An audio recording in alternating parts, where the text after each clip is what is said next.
As we wrap up another KVK here in Kingdom 254, migration season is well underway. Are you interested in coming to Kingdom 254? If so, stick around in this video to find out how.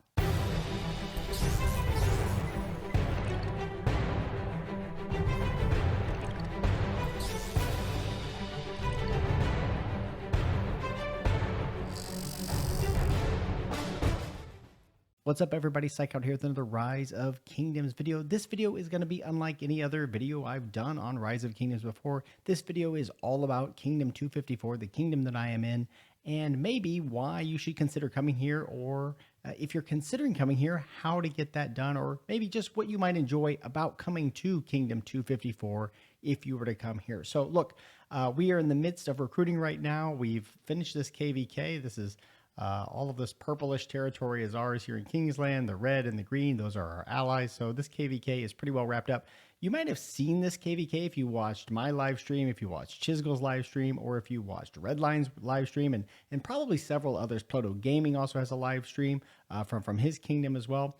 But there's been a lot of live streams on this KVK. Other YouTubers have made, who aren't in this kingdom or aren't even in this KVK, have made live streams, and there's been a ton of action and a ton of fighting. And I want to start off by saying that if you're interested in the kind of KVKs where there's just constant action and constant fighting, Kingdom 254 might be one of those kingdoms you are looking for.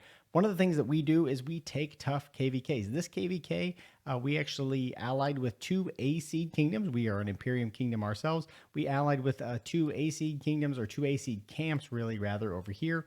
And fought against five. We had three camps on our side against five camps on the other side. Included in those five camps were three Imperiums. And I'll pull up here real quickly. I will pull up the sort of the KVK alliance rankings just to give you a sense of who was actually in this KVK. So if we look at alliance power, 1664 was one of the Imperiums.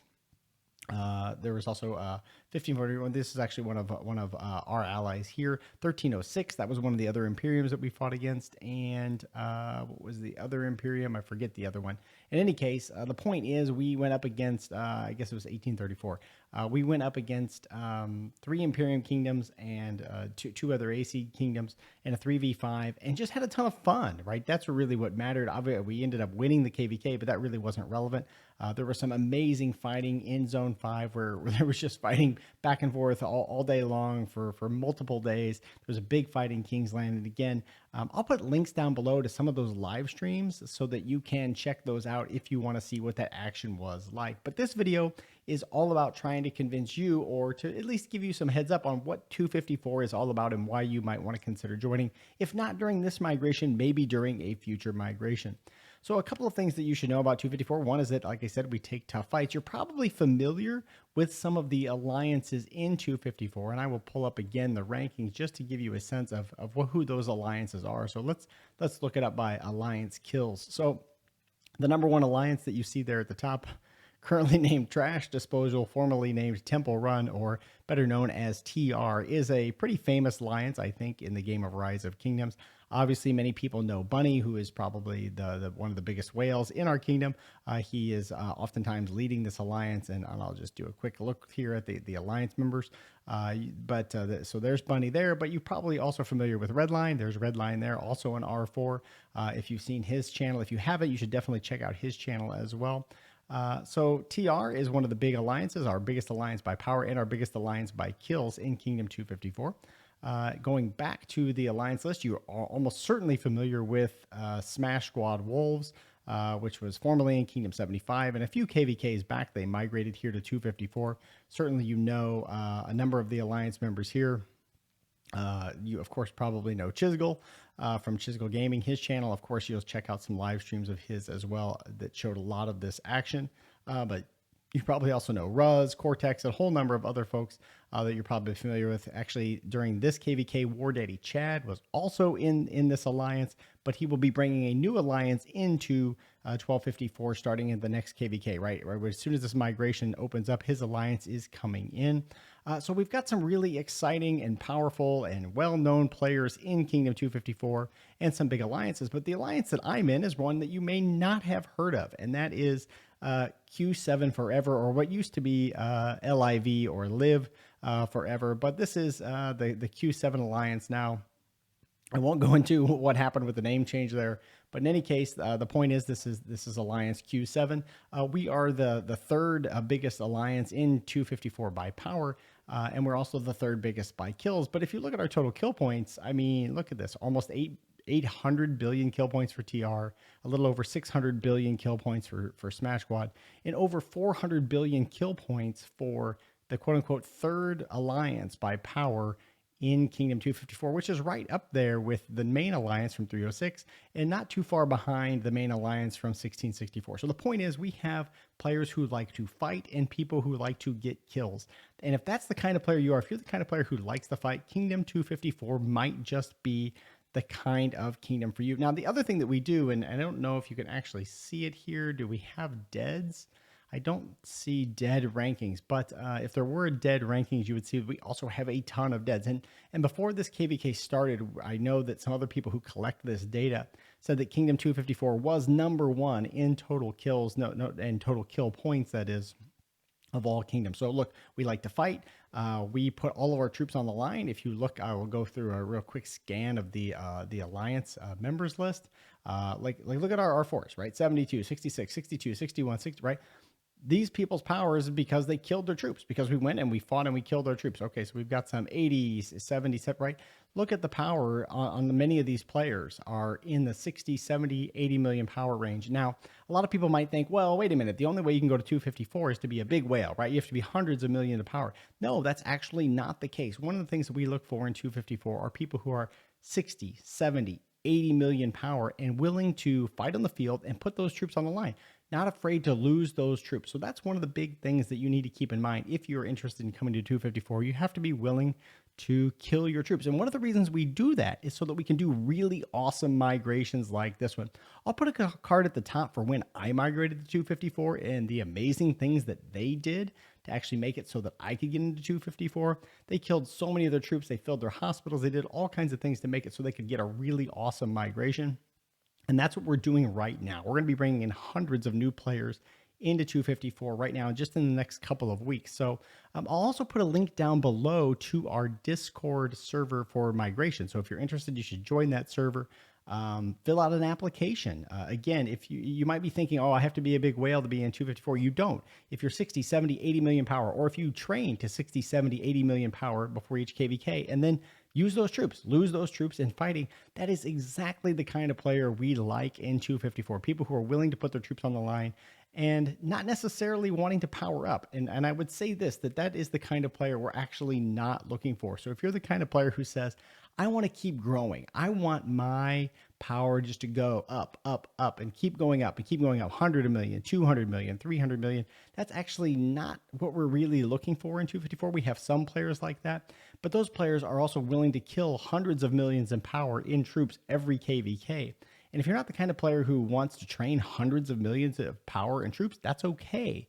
But we're looking for players who are happy to kill 10 million power, 15 million power in troops every KVK, and then just train it back during the off season. And so that's one of the things that we're really looking for players in 254 is those who want to fight and those who are willing to use their troops. Now, a lot of people say, well, expectations have to be crazy because this is a big Imperium kingdom. You must have crazy expectations for your players. And if they don't hit their expectations, what's going to happen? That's actually not true. The expectations are actually very reasonable. My expectations were, in my view, not very difficult to get at all. I think I needed like 400 something million kill points, and I've got nearly 1 billion this KVK. I have to get a few more deads, but that's for Osiris League reasons that I don't have those yet. So I'll be getting another maybe million deads or so before the KVK wraps up. But it's just really not that difficult to hit those targets if you're fighting. And guess what? If real life happens, we get it. Almost all of us have other jobs outside of playing Rise of Kingdoms.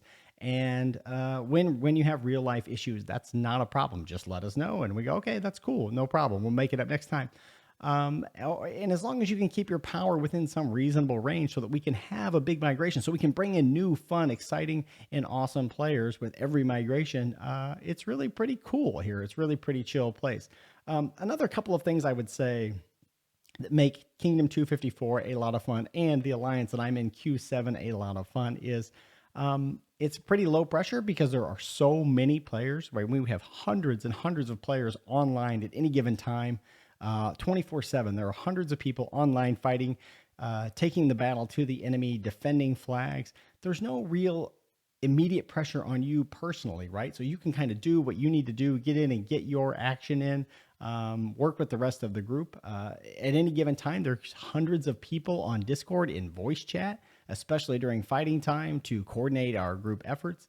And that's just really a lot of fun to be in there with hundreds of people coordinating so many marches and doing so many fun things. Again, I mentioned the live streams. If you check those out, you'll see some of the really awesome and fun things that we've been able to do in 254 that, quite frankly, other kingdoms really just can't do because they don't have that kind of firepower. They don't have the number of people. They don't have the activity level that we have in 254. So, I guess the other thing I want to say about 254 that makes it pretty cool is we just have a lot of fun. So just last night, just the day before recording this, we had a end of KVK celebration party chat where a bunch of people got together. We partied for a really, really long time. People who were of age and wanted to enjoyed a few adult beverages.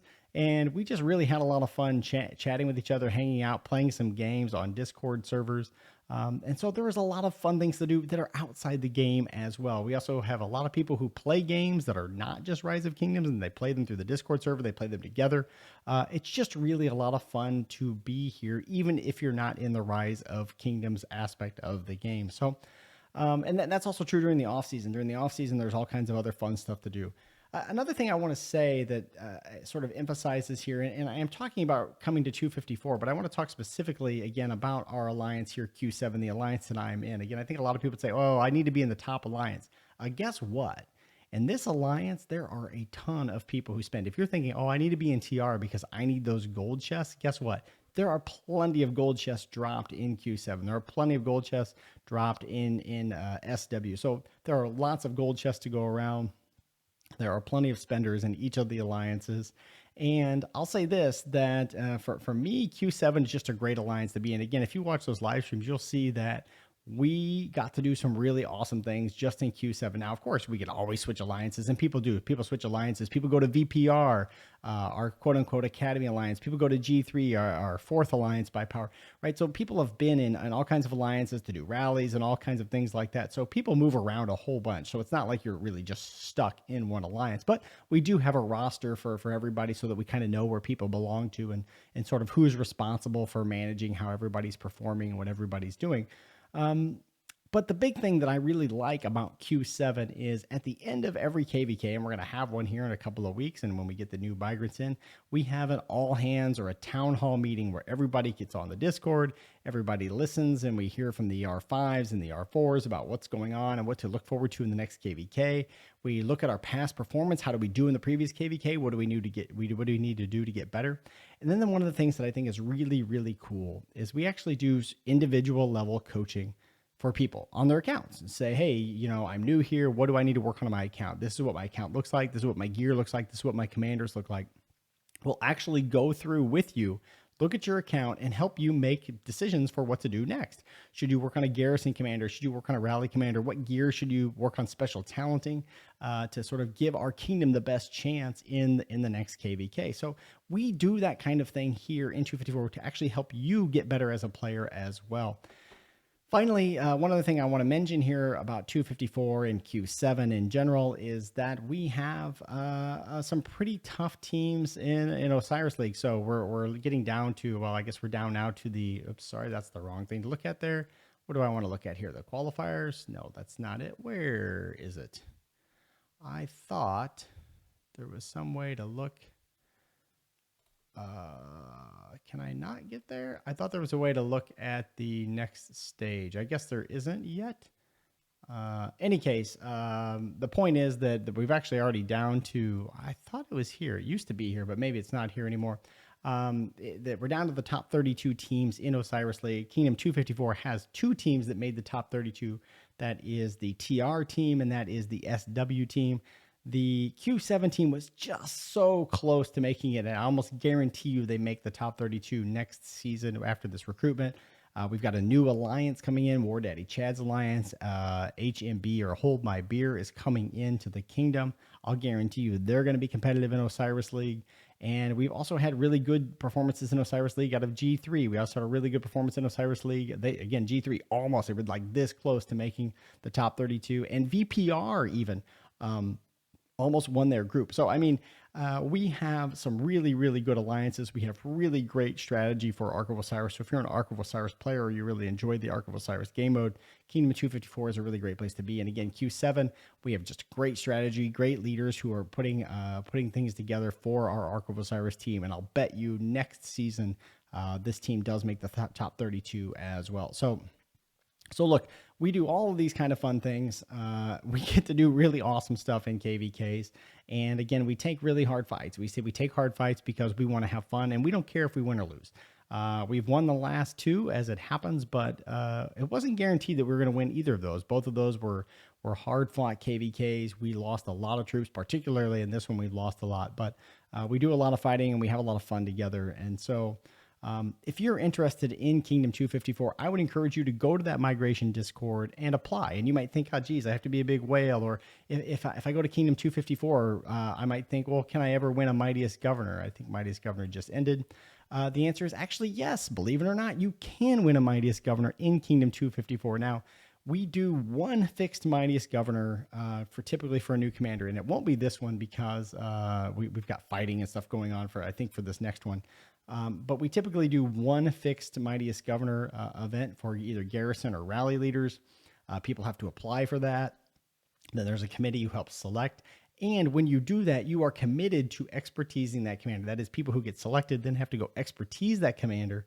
And moreover, they can't compete in future MGEs, right, for that commander. So you have to say, okay, I'm going to sit out of this one. So that means, first of all, that means more people get to unlock more commanders. Second of all, that means that anybody can compete. There's only one fixed for Jan here. There's only going to be one fixed Mightiest Governor for him, and that's it. There won't be another fixed. They'll all be open after that, and anybody can compete for those, which helps people to sort of want to, who want to gain power, or if you just want to unlock a commander and invest in them on your own, you can do that actually here in 254. And I think a lot of people think in an Imperium kingdom that'll never happen, but actually it does happen here. And it's really fair. It's really a fair system for everyone. So look, if you're the kind of player who wants to fight and take really awesome fights and have a lot of fun, and you're active and you're not afraid to kill your troops, you're not afraid to maintain a power level between 60 and 100 million power, Kingdom 254 might be the right place for you. I would really recommend you joining Q7. I know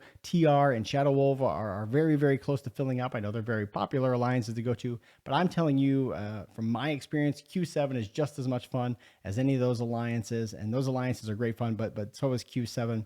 I'm sure Hold My Beer, when they come in here, are going to be a lot of fun as well. And we have other alliances too that are just emerging. So look, if you're looking for a fun place to play, I would really, really suggest going down to that migration Discord server, click on the link, put in your application. It doesn't take very long, and somebody will reach out to you. That's it for this video. I hope you enjoyed it. I hope you learned something. I hope that you learned a little bit about what makes 254 special and a fun place to be, and why I'm hanging out in 254, why I'm going to stay in 254 for, as far as I can tell, a really long time, and what makes Q7 actually a pretty special alliance in 254. Thanks so much for coming by, everybody. Give the video a like if you enjoyed it, and don't forget to subscribe to the channel. I will see you all in the next one.